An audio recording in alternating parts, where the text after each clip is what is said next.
Welcome to Let Learn by Chetna Ramesh.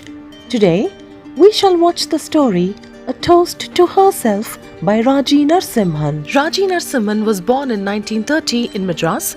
She was a critic, literary journalist, reviewer and translator. She wrote 5 novels, 2 short story collections and 1 book on literary criticism. The main characters in the story are Priya, a 50-year-old writer, Priya's mother and Dr. Keshavan. When the story begins, Priya's 5th book has just been published and she is expecting a review of it in the papers. Priya is anxious and nervous about the review. The suspense and the symptoms are familiar. She feels a whistling in her stomach and a throbbing in her head. Joshi of the Herald has told Priya that the review would be published soon. Priya's mother asks her if Dr. Keshavan was coming to visit them. Even as Priya is thinking only about her review, her thoughts slip to Dr. Keshavan and she remembers that many years ago he had given her an injection. While giving her the injection, Dr. Keshavan had asked Priya when she was returning to her husband, and Priya had replied that she was not going back. Priya remembers that she had waited for him to propose to her, but the proposal never came. Priya's mother does not like the fact that Priya is divorced and she does not sympathize or support her. She also does not like that Priya is a writer because despite all her efforts, Priya does not make decent amounts of money. She says that even a taxi driver makes more money than Priya does after writing. Priya knows that her mother will spend the rest of the afternoon near the gate waiting for the postman to bring her widow's pension for the month, even though it is not due yet. Come back, mother. It's not the first yet. You won't be getting it. Priya will call, and her mother will answer without taking her eyes off the road. Last time he brought it on the 26th.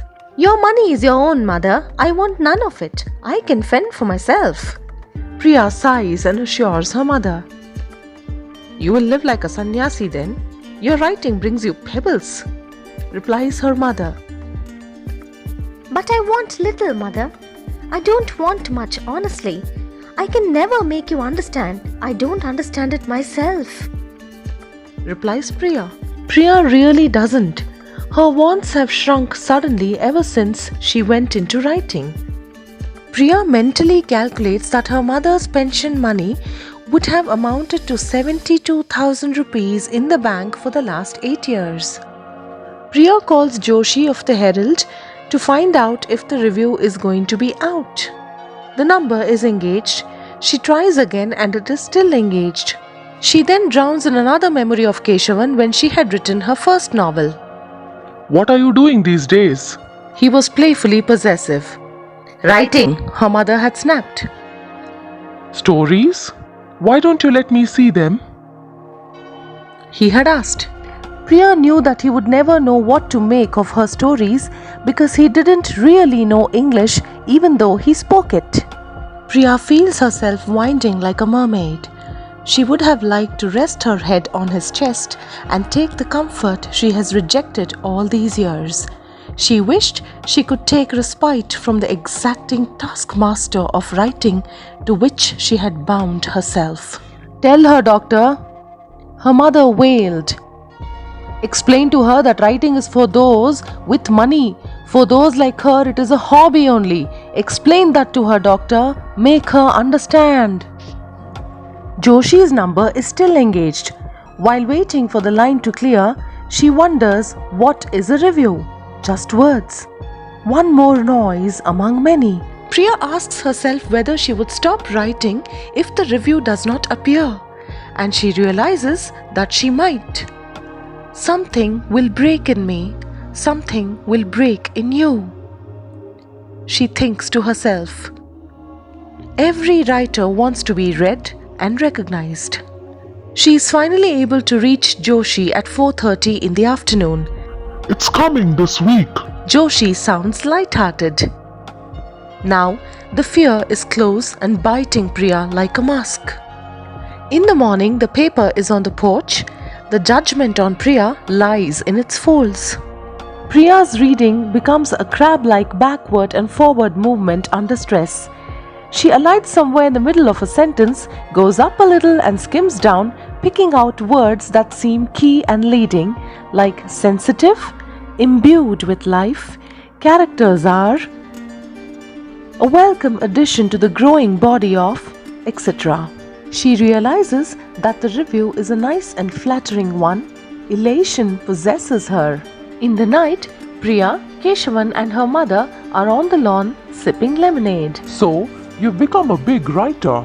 I saw a review of your book in the paper today. Says Keshavan.